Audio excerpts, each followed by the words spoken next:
Hi, I'm Rachel Renee, an artist, creativity coach, and your internet hype gal.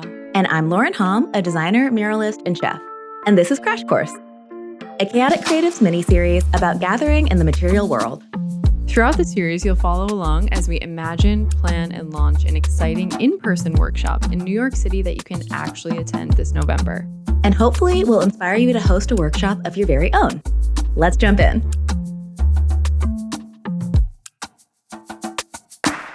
We're thinking about what we could do in between seasons because we had finished season 3. We weren't quite ready for season 4 because we didn't plan. And also, I was navigating caretaking for my family. My dad passed away. You had just moved to New York. We were like, what can we do that feels like less of a lift when we aren't in the same cities? We don't know what our life is looking like. And we wanted something to come out in the fall or winter. We had a weird chunk of time to kill in between. Yeah. The holiday season. We're like, oh, do we really want to go 3 months without publishing anything? That would be fine. But we came up with this mini-series idea because we had toyed around with this. It was kind of far down in the idea dump in our Notion. Yeah. And this seemed like the perfect time to do that because we had looked at what other podcasts were doing. And you had, I think, sent us a reference of something about Black Anarchy, I think, a educational mini-series. Yeah, the Dugout podcast. Yes. Yeah. And you were like, oh, this is a cool example of an educational mini-series. And they were 10-minute episodes. Yes. And it was just quick hit crash course, which that's what we're doing. Yeah. When we originally brainstormed this podcast, we were like, we're going to do conversational, long form.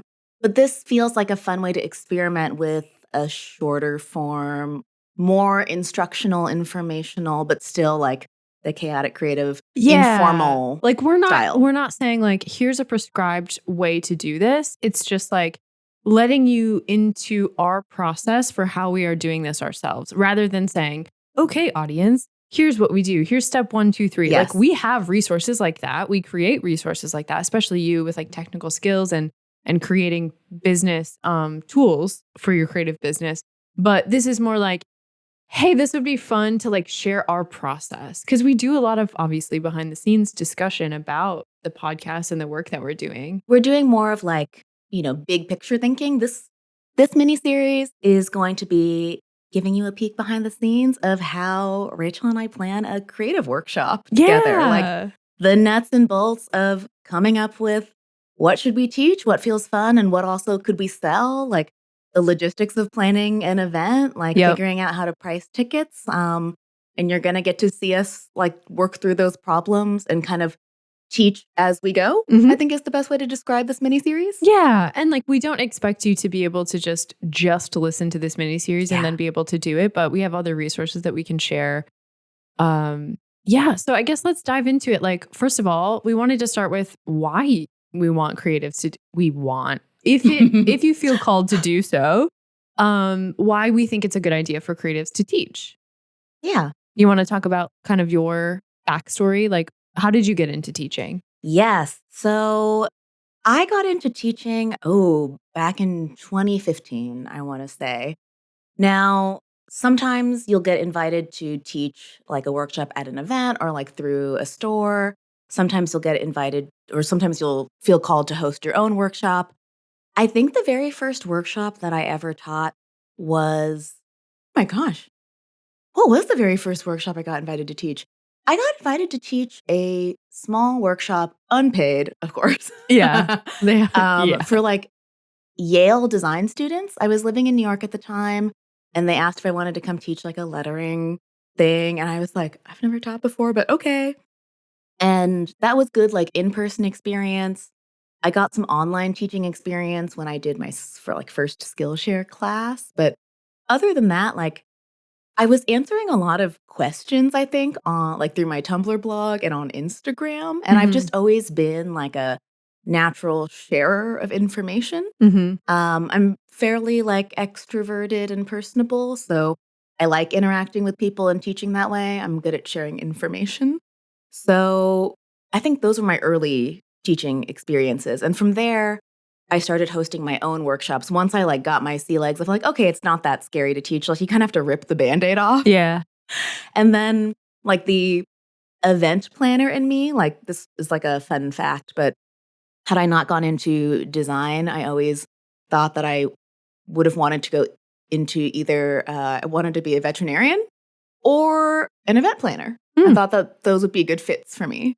I'm probably like too much of a baby to euthanize animals. Oh my gosh, same. Like I would make it worse for the pet owners. I'd be like, I'm so sorry. And they'd be like, can you shut the fuck up? I did, however, have a visual of you like slicing open a abscess on an animal and like really enjoying the process of getting the gunk out. Maybe.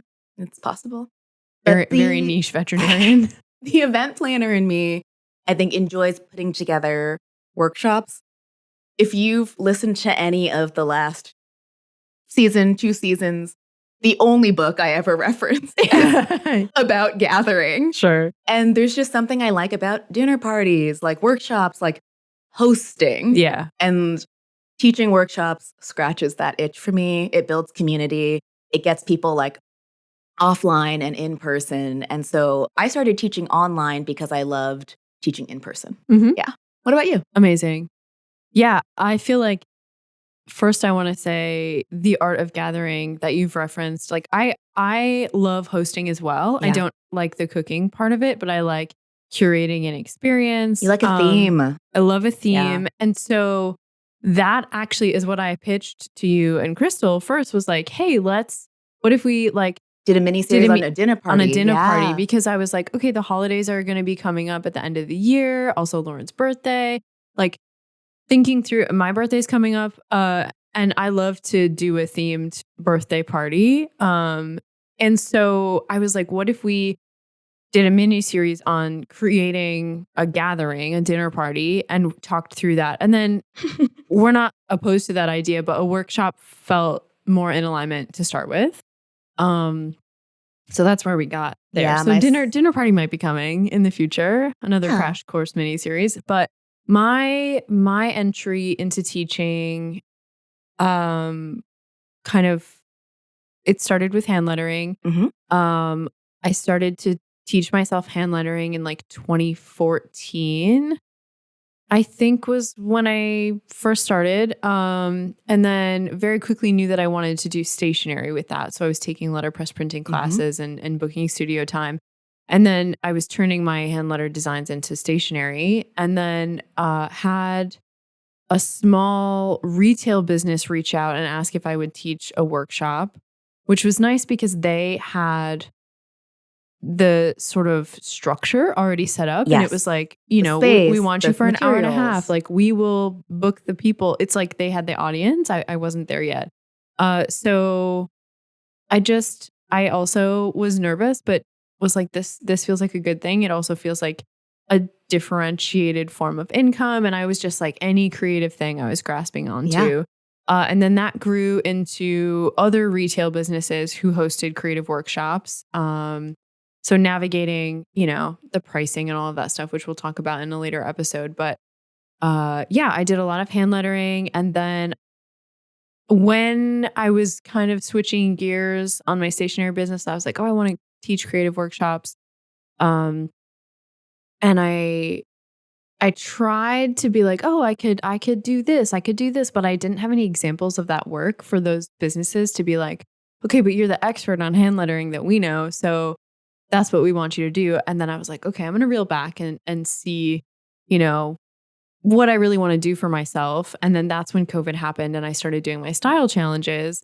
And then it felt very natural to create online teaching. Yes. And I love, you know, talking to the camera and sharing with an Instagram audience, and a virtual teaching situation works really well for me because I am an extroverted introvert. Like I get a lot of joy from talking about the things that I love to do, but doing a lot of in-person events was draining to me. It is a high effort thing for sure.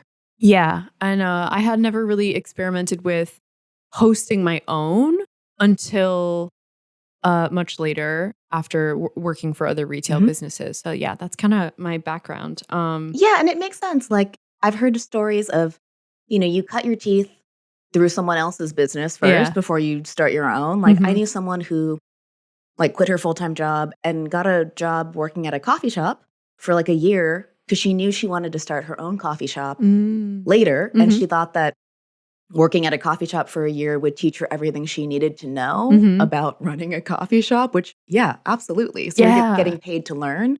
So I think that doing workshops through other small businesses, if you're not sure about how to get your bearings like at all of hosting a workshop, is a great way to start. Yeah. Yeah. That isn't the focus that we're going to do for this mini series. This is going to be like, you're doing it on your own. Yeah. Yeah. That's actually a good point. Cut it. I'm kidding. No, I think it's good information because like I think what we also wanted to talk about is like why we think it's beneficial for creatives. Yeah. And I think like expanding your creative network, like working with retail businesses or other people's creative businesses, that's a way to just build community.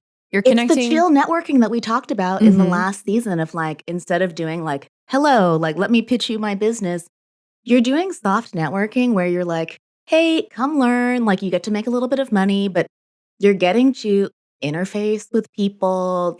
It's more casual. Yep. Like you're showing off your skills in like a soft selling kind of way. Like when you were running Hazel and Dolly, you probably got some stationery orders because of your hand lettering workshops. Like maybe people told their friends about your workshops and you got some wholesale orders. Yeah. Yeah. Exactly. Yeah. And it's a fun way to mix things up. I also had people who maybe came and took the workshop and then because they took the workshop at the retail space, invited me to go do a workshop. Like I did a hand lettering workshop at Rocket Mortgage, maybe, or like one of those corporate, to their creative team because every corporation has at least a small creative team. Yeah. Yep. And like it opens doors without having to be like, hard selling, like, doing cold calling. I have found that teaching is a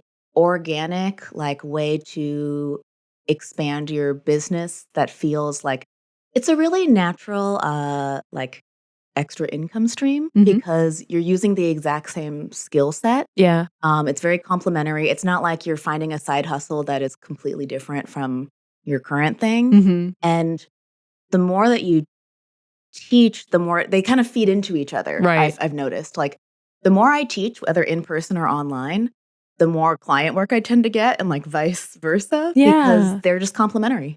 Right. Yeah. And I think in terms of, it doesn't have to be like, okay, I'm going to necessarily get more work out of this, but also just collaborations. Like you might meet, like let's use the hand lettering example of me teaching and doing stationery. Like I met people who were other stationery business owners and like maybe I learned a new print method or I took their workshop and it's just, okay, I found out about this other resource because you're entering into another, I guess, creative community or expanding your creative community. I mean, people talk about, join, especially now, like getting offline and like finding IRL community where it's like, okay, join a run club. Not my thing, but like, yeah, mine either. Join a run club. If you want to meet other people who share your same interest, I think creative workshops fall like firmly into that category where it's like, hey, it's kind of cool that we gathered, 10 to 20 like people who love, I don't know why the example I was going to bring up was like the needle felting. Oh yeah. Punch needling. Yeah. Or like, it's just creativity. We've talked about this before on the podcast, but like, I know when you're creative, sometimes it feels like everyone does the thing that you do. Not true. Yeah. Like it's actually pretty rare to get like 10 of you in one room. Yeah. And to like be able to gab about what you like. And in person, it feels so much better than like looking at 10 of you online. Yeah. I just taught a play with clay workshop and hearing the conversations that people were having and like my workshops now are very focused on like having really no or low expectations as you come in and playing so that people can overcome that creative block of the limiting belief that they're not creative. And it's so beautiful to watch that happen and then watch people connect and like, oh my gosh, yeah, you're right. Like this is this. And then because I'm so enthusiastic and hyping people up, like they're also hyping each other. It's so fun. It's a nice energy, I think, to bring back into your studio practice, especially when we've joked about how when you're running your own creative business, you're basically just like a little gremlin in your little cave. Like Yeah. even the people who make like the most beautiful work, like it's pretty isolating a lot of times. Like whether you're doing your admin or you're doing your creative work, like you're just kind of hunched over your desk a lot of times. Yeah. Or like even in the studio, like it's not a particularly well-rounded life on its own when you're just having a creative practice. I think I've literally just experienced that where, I've talked so many times on the podcast about overcommitting socially. And so when I moved back up north to do some caretaking, and then I had this vision of like, okay, my dad passed away, so I'm like navigating that grief, of course, but then also I had to get my mom through her knee surgery and she's doing really well. And so I'm like, okay, I'm up here now. I can create a creative practice for myself. Yeah. And yes, I have that and I've created a lot of work, but I really, really don't like the isolation. Like my family is my only social interaction up there in person. Obviously, I'm still connecting virtually. Like, we have calls and I'm chatting with friends and going for long walks and talking on the phone, but it's not the same. Yeah. And so I really got a taste of like, oh yeah, I romanticize this idea of like, I want to be a studio artist and I'm by myself and I just go off in the woods. Yeah. Yeah. And I'm like, oh, girlfriend, you're a social creature. Like you need that energy. And so like coming back to teach that play with clay workshop and getting that energy was so rejuvenating. And I'm just like hyped again. I mean, it's the same thing. Every time we do a podcast episode, I'm like, I'm so hyped. I'm going to make everything. So, yeah, I think it's a good, these are the benefits of why we think people should teach workshops. Yes. And then I also wanted to bring up, something you shared. Yeah. Like if you want, because we both talked about like romanticizing travel. Yes. So this is, I'll make a reference to, I think this was season 2. This is where me being like a small business owner for 12 years, like I'm really like small business owner pilled.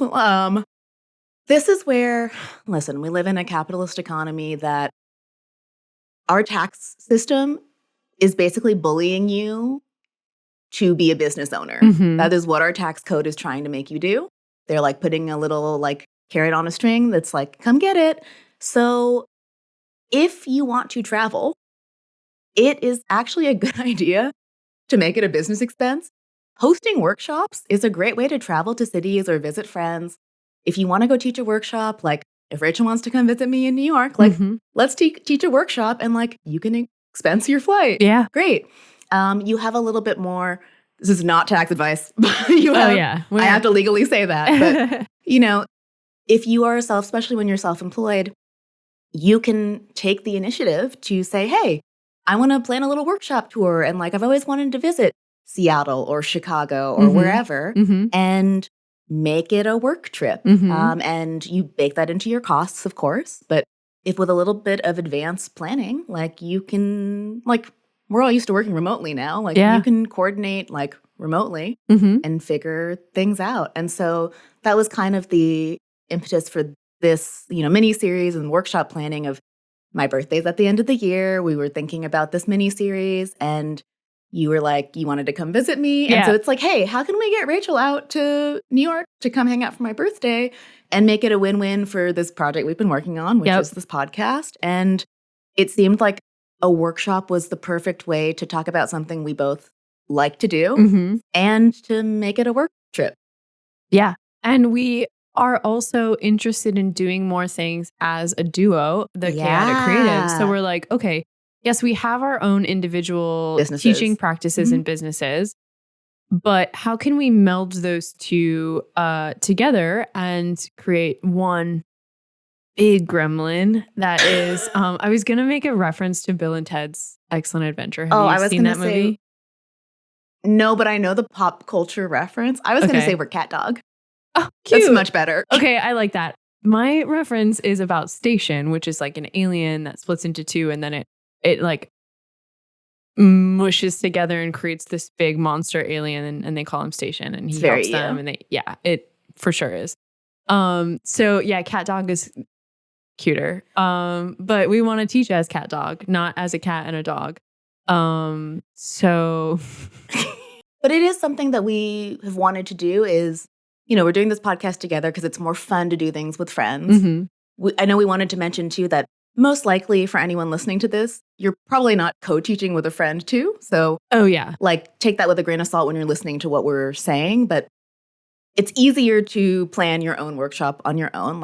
It is, but also logistically. I think we bounce ideas off of each other really well. That is true. So even if you're not co-teaching, if you have a friend who is also an artist or a creative, like a maker, it could be worth it if you're both interested in teaching. Yep. Get together and, brainstorm some ideas. Maybe you hold each other like your accountability partners. Mm-hmm. It was super fun to brainstorm ideas for what should we teach? And just having a sounding board to say do you think this is a good idea? And since you're both kind of in adjacent industries, it helps to just have someone to brainstorm with. But yeah, I think that if you want to travel for work or make it a business expense, this is also a great way to use workshops. Yeah. Next week on Crash Course, we'll be brainstorming ideas for what to teach. Yeah, I'm really excited to dive into kind of figuring out the structure and what we're actually going to create. Yeah, I think the idea is each of us are going to bring 2 potential ideas to the table, and we shall discuss and make a decision. Pitch them to each other. Yeah, Shark Tank style. Yeah. See you in the next one. Bye. Hey, we're actually hosting this workshop on November 13th in New York City. You can sign up with the link in the show notes. Hope to see you there. Crash Course is a chaotic creative miniseries created by me, Rachel Renee. And me, Lauren Hom. And our producer, editor, and self-titled podcast gremlin, Kristle Marshall. Special thanks to our patrons for early access to episodes and bonus content, or to just show us some love, support us on Patreon. Link is in the show notes. And give us a boost by liking, rating, sharing your favorite episodes with your creative pals, and maybe just send us a nice message on Instagram. Yes, please. Talk at you again soon. Bye. Bye.